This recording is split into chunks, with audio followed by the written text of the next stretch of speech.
Good evening, people. I thought it would be fun to discuss one of Yu-Gi-Oh's favourite topics this evening, and that is the end of turn procedures. Now, I hope you don't mind. I'll just be packing a few trading card orders while we're watching this back. But I can't help but get a little bit of a smile on my face watching the top 32 from the most recent YCS Sacramento, as if it weren't enough of a shitstorm.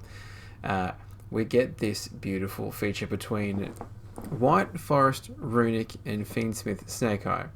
Now, I will preface this by saying Jose in this match gets completely robbed.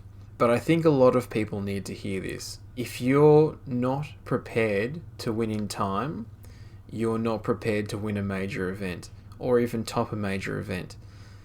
We're going to watch through the last 5 minutes without any audio or commentary, and I just want to point out a few things that we notice happen. So let's jump back to, that will do.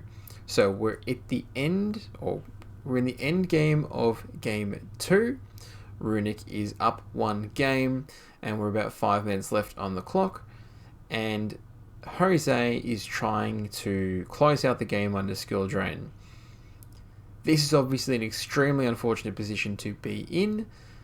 Now he finally concedes, or no, Ibra finally concedes, because all Ibra had to do for all of game 2 was hold Jose hostage in that game until game 3. Now I want you to note, and this is going to come up later in the video, and this is very much off the cuff, when there's no scripting or anything like that. This is more of a rant on how you can protect yourself from losing in time. So, already we've entered siding at 4 minutes and 30 seconds. I can tell you that you only get 3 minutes worth of siding time in between games. Any more than that, and penalties will be incurred, and a time extension will be given out. I thought it would be best to discuss a topic like this because it comes up quite a lot, where people who play cards specifically for time are seen as almost like the scalpers of the Yu-Gi-Oh community, and I find myself fondly within that group. I would definitely have been caught playing cards like Red Resonator, Ghost Sister and Spooky Dogwood, most of the Runic cards, and I think it's quite funny for other players to call out that kind of behaviour, because it is essentially anti-winning behaviour. If you have decided that you would not like to play any form of time card in preparation for Game 3, should Games 1 and 2 go for an extended period of time, I think you are putting yourself at a fairly major disadvantage. For no real reason other than you ethically believe it's incorrect to do so. Which is great. I will happily take those victories because you refuse to acknowledge that Game 3 in time does happen in the course of an event. Now, what you should never do is what Ibra is doing right now, which is using up as much time as humanly possible in order to run down the clock where only he is going to be having a turn in Game 3. The judges, I do not believe, pull him up on this, which is an absolute crime. So if you learn anything from this recording, is that you need to be willing to call a judge to get yourself out of situations that you believe are unfair. I believe 95% of the situations that you get yourself into can be resolved if you are simply willing to call a judge. If I hear that you have not called a judge at the end of the round saying, well, I could have won, but only if I called a judge, and you didn't then call a judge, I'm going to slap the ever-living shit out of you. If you didn't call a judge because you think the game was unfair in your opponent's direction, you didn't deserve to win the game. You were unwilling to use the resources at your disposal in order to try and win a game. or at least make a game fair. So, we are well beyond the 3-minute mark, which is allowed for siding. So, Jose, by not immediately putting his hand up in the air, calling judge, is essentially resigning himself to losing this game. Now, should judges pick this up? Absolutely. It is a crime that they haven't at this stage. And look, even after 3 minutes, I don't know if they know how much time is left in the round, but they are clearly concerned about the end of match procedures. I believe Jose and Ibra Ibra appears to already know, but Jose doesn't appear to be aware of what the end of match procedures are in Top Cut, which we learn not too long after, is that you play out to the end of the turn. If you don't have a life point difference at the end of the phase when time is called, you check at the end of each phase to see if a life points difference has been incurred, and then you assign the winner. In this case, Ibra is going to perform a minimalist runic combo, trying to drag out as many hand traps or interactions as Jose might have, so that he can safely use Munin in time. Don't mind me, just packing some orders. Slumber first up. Now, I'm sort of shocked here. I think in a normal situation, obviously, many of us aren't going to be playing games in Top Cut for the majority of our event runs, or most of our games are being played in Swiss. But if you are playing a game in Swiss and you do find yourself in a position where you are approaching time, then obviously you need to make sure that you get to the phase that you need to in order to inflict some sort of life point difference, or at least prevent your opponent from getting there. If Ibra has...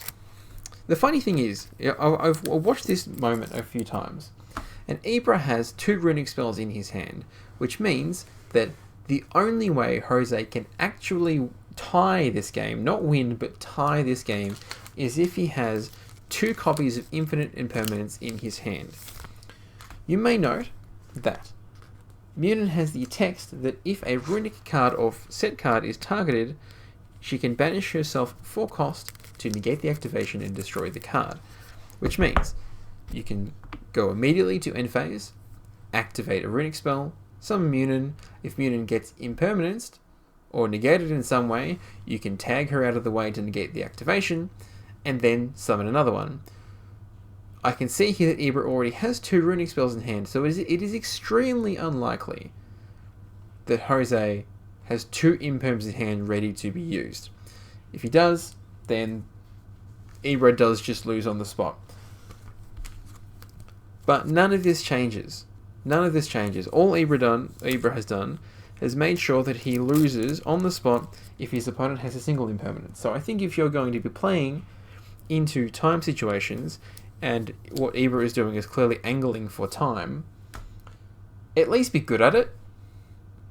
Don't fuck around, stare at the camera, off your opponent the handshake after you made the most miserable sequence of plays. You may have won the game. Ibra may have won the game here. It may be guaranteed locked in. But the disrespect of just throwing the hand out, expecting his opponent to be pleased about it, is really awful.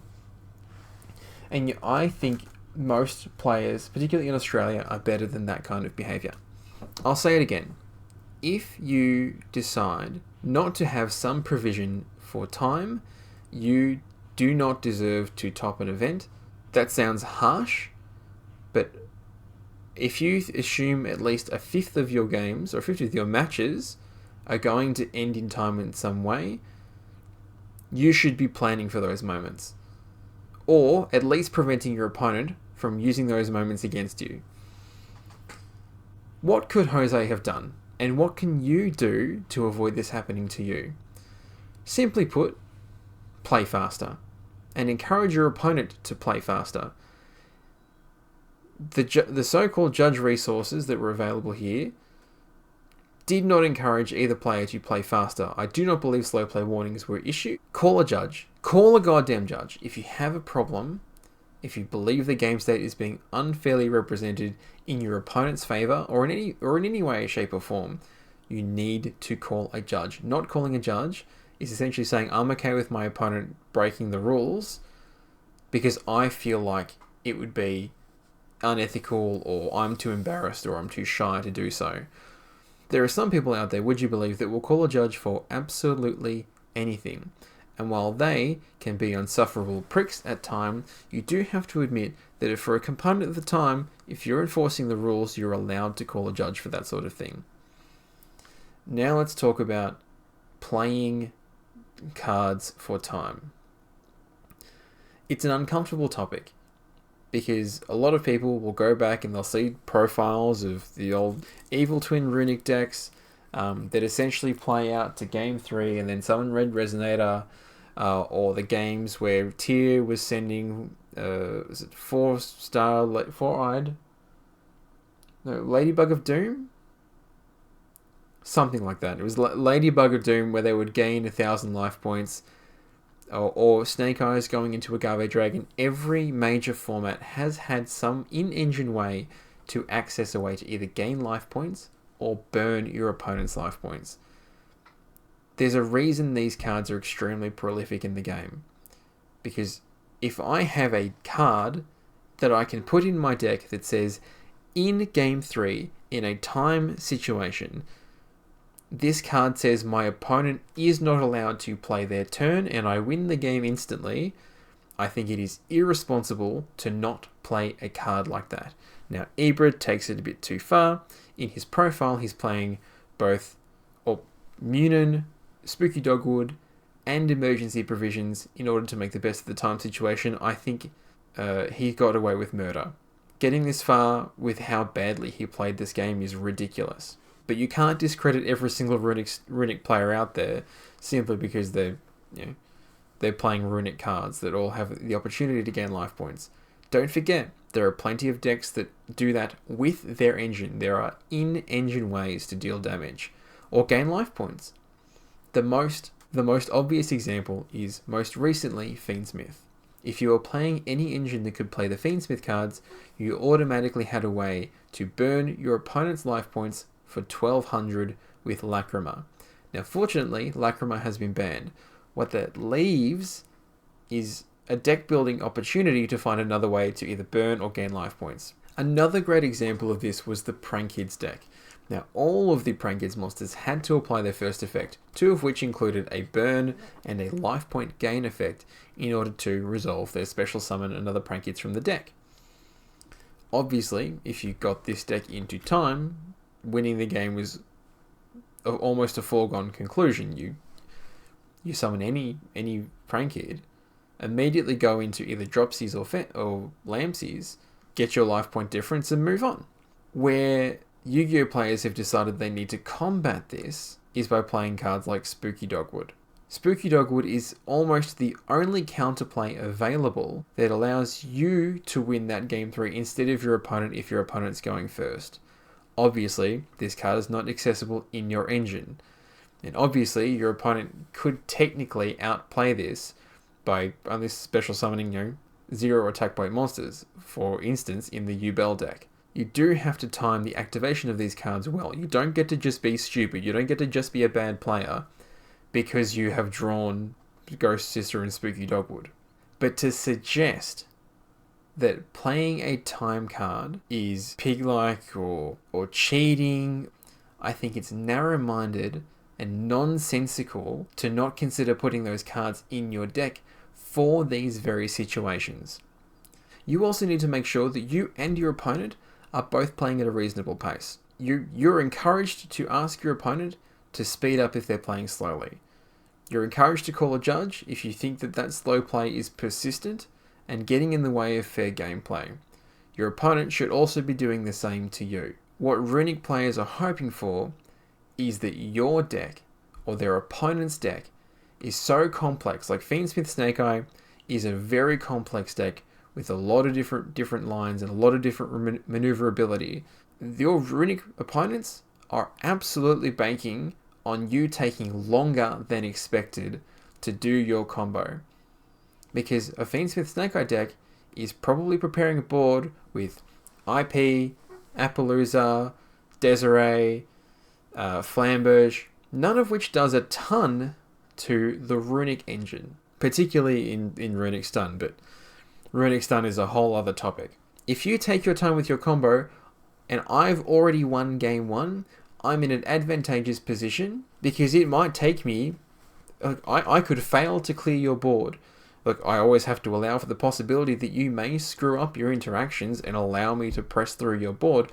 But if I try to push through your board and that takes a little while, that gets me closer to that game 3 where I have an extremely positive position in the game where I can now just gain 1,000 life points, and your only counterplay is to have imperm. There is certainly an ethical grey area if I allow my opponent to slow play because it is advantageous for me. I do not know whether that is illegal. I do not know whether that's considered angling for time because it's my opponent that's playing slowly and I'm just in a position where that's fortunate for me, that's comfortable for me, and I'd rather be closer to game 3 than in this game 2. But I absolutely welcome that discussion. This game is the perfect representation of what malicious slow play looks like. If you finish your game at 4 minutes 30 and take 4 minutes to side and then pile shuffle for another 25 seconds, that is malicious slow play. Get a judge over to your table now. You can only protect yourself, and I encourage you to do so. You should, in every deck you play, if you are considering going to a tournament setting, you need to consider playing a card to protect yourself in a time situation or to take advantage of a time situation. I appreciate that there's an argument where I might not want to play 3 copies of a life point gain card because it dilutes the potential of your side deck. That's totally understandable. If your engine can't access any sort of time card and you don't want to play Spooky Dogwood, I totally understand that. But sometimes Spooky Dogwood is the only counterplay to the decks that do have that in-engine way of burning you in time. You need to play faster. And you need to encourage your opponent to play faster if you believe that their slow playing is putting you at any sort of disadvantage.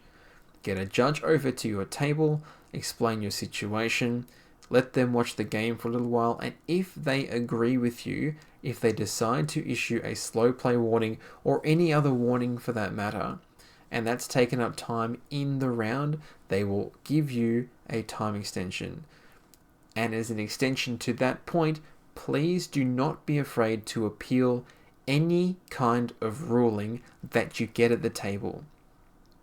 It doesn't need to be slow play, it doesn't need to be a ruling. In fact, the judge doesn't even need to agree with you. If you felt that the way the judge handled the call was in any way inappropriate, wait until the end of the judge decision to raise an appeal, get the head judge over, make sure you get your time extension for the round, protect yourself. There is no excuse for not calling a judge. They are quite literally a free resource, and you can wait until a judge is available, you can wait until a head judge is available. A floor judge cannot deny your appeal. And lastly, know how to play against these strategies. You need to learn your deck in and out. You shouldn't be slow playing in your deck. It is your deck. You should know what all of the cards do, what all of the lines are. You might not be familiar with every single card that could enter the format or every single card that your opponent might be playing, but you can be prepared in your own right so that you can play as fast as humanly possible. And your opponent not knowing what your cards do is no excuse for them playing slowly. This loops back into get a judge to the table. Encourage your opponent to play faster. Play faster yourself. Don't play so fast that you're making mistakes, but play at a reasonable pace that allows you to finish the game within 45 minutes without risk of going to time. And for the love of God, do not slow play intentionally. That shit becomes so obvious to notice if you keep doing it. and the community around you, particularly in a close one like in Melbourne, players will start to recognize you and they're going to start calling you out for it. So the people who do slow play, they do not get away with it for long. Anyway, thank you for joining me this evening. I hope this has been as coherent as it sounded in my head. We are now selling Yu-Gi-Oh! Singles on just eBay at the moment. Got some orders going out this evening, which you've been kind enough to hear over the microphone. I hope not too loudly. If you'd like to hit me up for any particular singles, or if there's anything you'd like to see in stock, jump on my DMs, comment on the YouTube channel, send me an email to support@ForbiddenCards.com, or come find us on eBay. We are Forbidden Card Slots. We're only shipping to Australia at the moment. I've been your boy,